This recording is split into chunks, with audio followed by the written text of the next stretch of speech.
Hey guys, welcome to the 101 in 10, where you get to see your favorite artists from around the world 101 in 10 minutes. I'm your host, Ayasha Roberson, and I'm back on the scene with a new artist in 2023.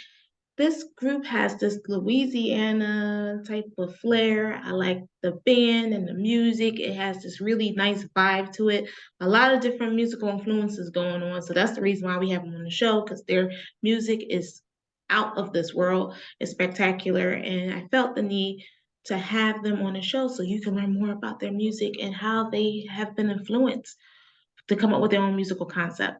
So without further ado, let me help you welcome to the stage Mr. Michael Mellons of Zita. Thanks, Ayasha. Appreciate you having me. You're welcome. No, thank you for being on the show. So can you tell us, how did you get started as an artist and who were your musical influences growing up?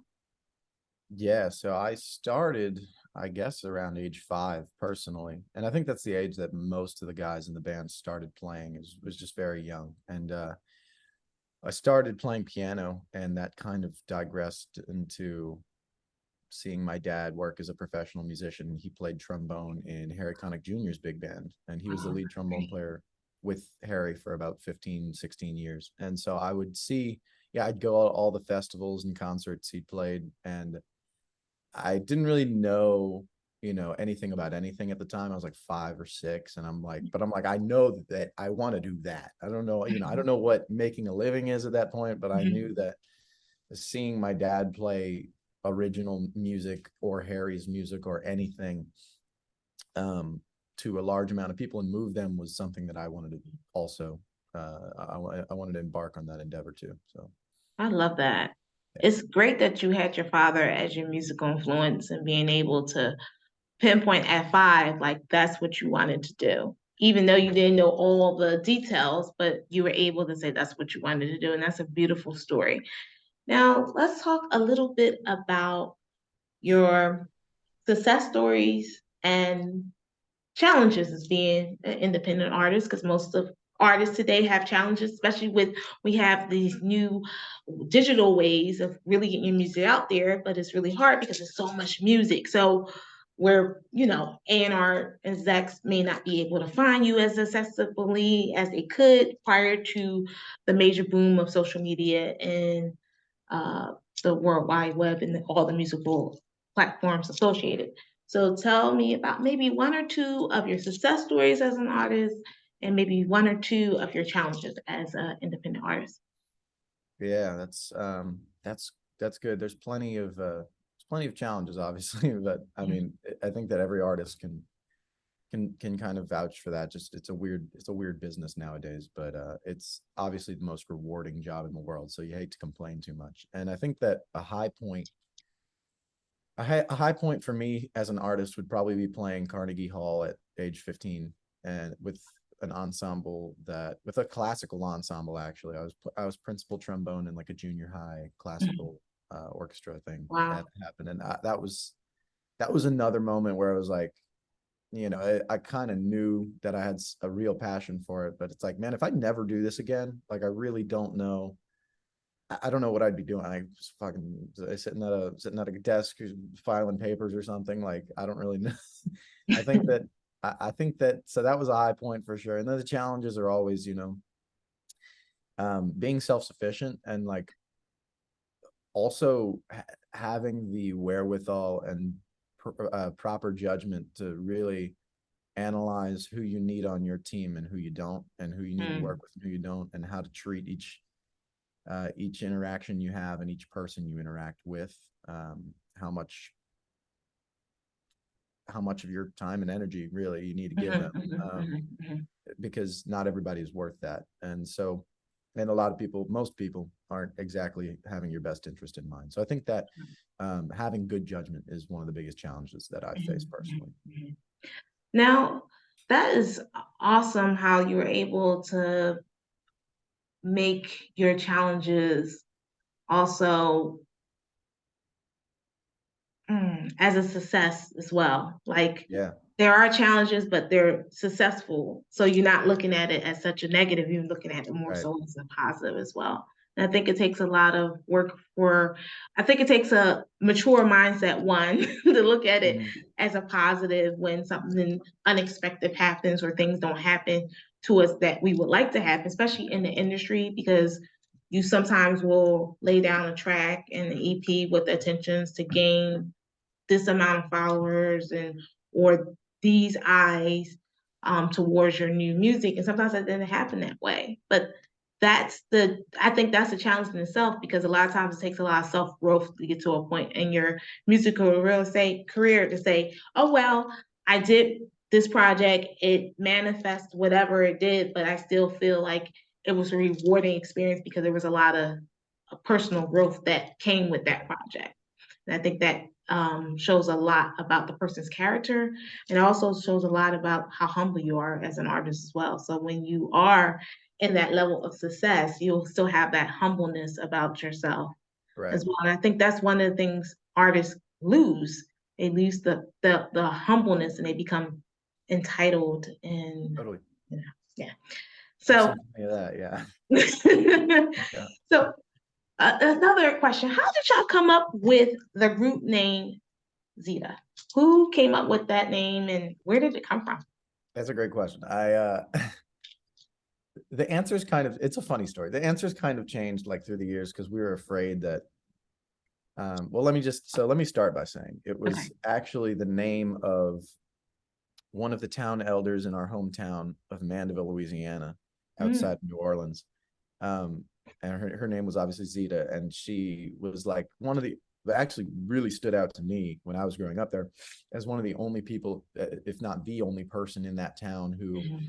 had such a like an affinity for just arts and was Wow. very expressive in how she dressed. She owned like a jewelry slash like gift shop, and she had that we the band we all went there to like buy our stuff. And for a while we were kind of hiding that we our name was paying tribute to her because we didn't want her to like we didn't really ever get in touch with her for her blessing to use the name, but we thought it was really cool. And then over the years, like we've run into her and been like, look, this is what's happening. And she's been cool with it. Aw. She's like, yeah, as long as y'all don't suck. And I was like, we'll do our best.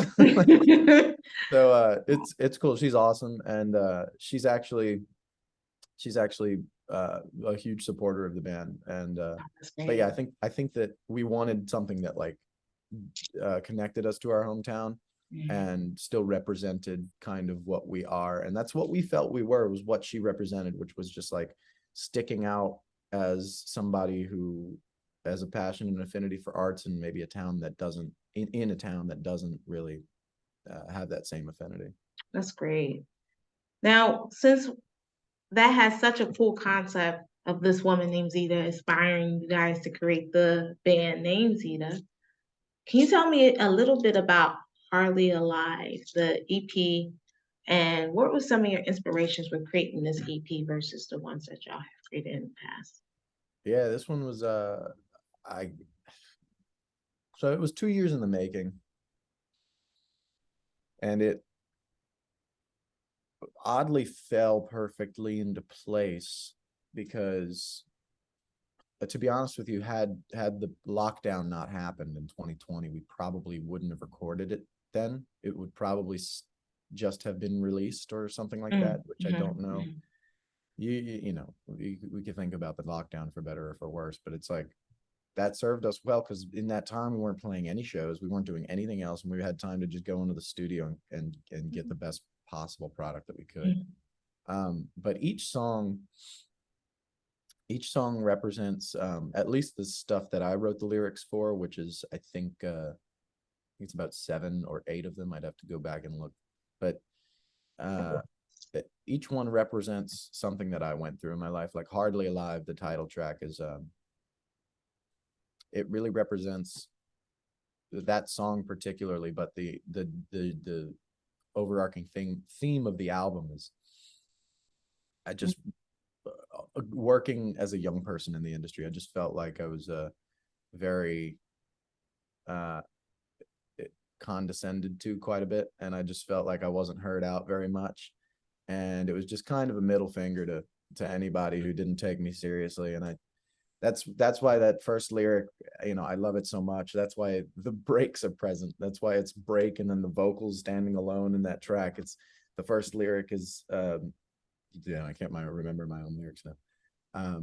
I ain't got no mouths to feed, but I'll give you a reason to bite. Because I was like 18 at the time, and I was like, I might not be, I don't have all these responsibilities, but I know something about something. So I just had a strong, there's a little bit of teenage angst in there, and it was like it was Oh, kind of a punk sort of attitude towards just like being in a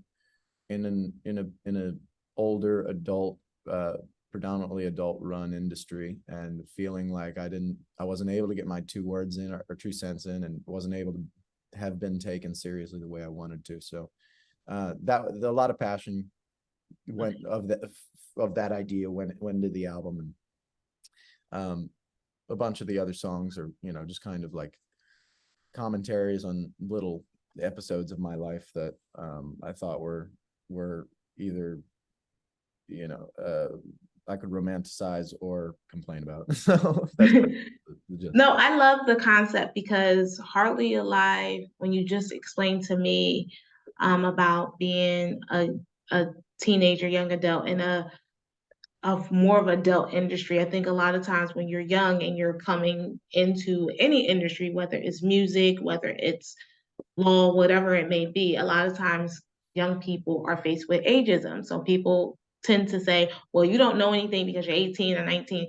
I tell Absolutely. people a lot of time that I've met some more wiser 18, 19, 20-year-olds than I have with 42, Yeah. 43-year-olds. So it really doesn't have anything about to do with the age. It's also about the person's emotional maturity Right. level. And a lot of times people don't see that, especially if you're a young person and you may look young too. And that's one of the Yeah. things I faced when I was in my early 20s. I looked very young for my age. When I was 23, I looked like I was like 13. So, Mm. so Yeah. people would always say, well, how do you know? And, and people judge us based off of how we look versus really basing off of the experience, the charisma, the character, the Totally. passion, the purpose. And one of the things I like about the album, it's a storybook. It's a book about your life. It's a storybook, and you're feeling the music through when you talk about the wife and the picture, you're just really feeling your experience through that album. So guys, make sure you get the album Harley Live. That's available on all music platforms.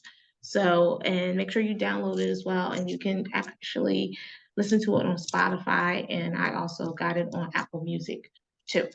So can you tell the fans how can they get in contact with you for upcoming shows and bookings or following you on social media? Yeah, thank you for that. Our website, zitaband.com, is the hub for all that stuff. You can sign up for our mailing list. We send out emails. We also have a Snapchat list, and our Snapchat handle is at Zita Band, one word, Zitaband. And then on both the email and the Snapchat interface, we send out messages for each show ahead of each show. So you'll be able to stay in touch with us there. We also have all of our dates posted on our website on the front page. So y'all stay locked to that. And thank you for having us, Ayasha. Appreciate it. You're welcome. No, Yeah, thank you, Michael, for being on the show. One last question. yeah, That flower that you have on the cover, I'm into flowers, as you can see. What type yeah. of flower I is love that? the 'Cause shirt, by the way. it looks very like Indian, like a lot of Indian influences when I see that flower. Do you know what flower that is? It's magnolia. It's the state flower of Louisiana. Yeah. So Love it. So that we wanted even, it. yeah.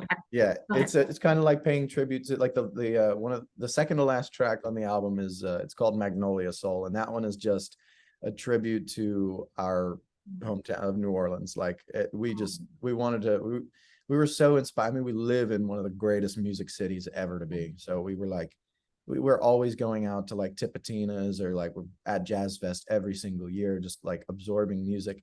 And to hear everybody like the music of Alan Toussaint, James Booker, Ernie Wow. Cato, and Fats Domino, like all the greats, like we absorbed that stuff so much. The Meters, we're absorbed in that stuff so much. We felt like we needed to pay tribute in some way, shape, or form, and that was probably our biggest musical muse.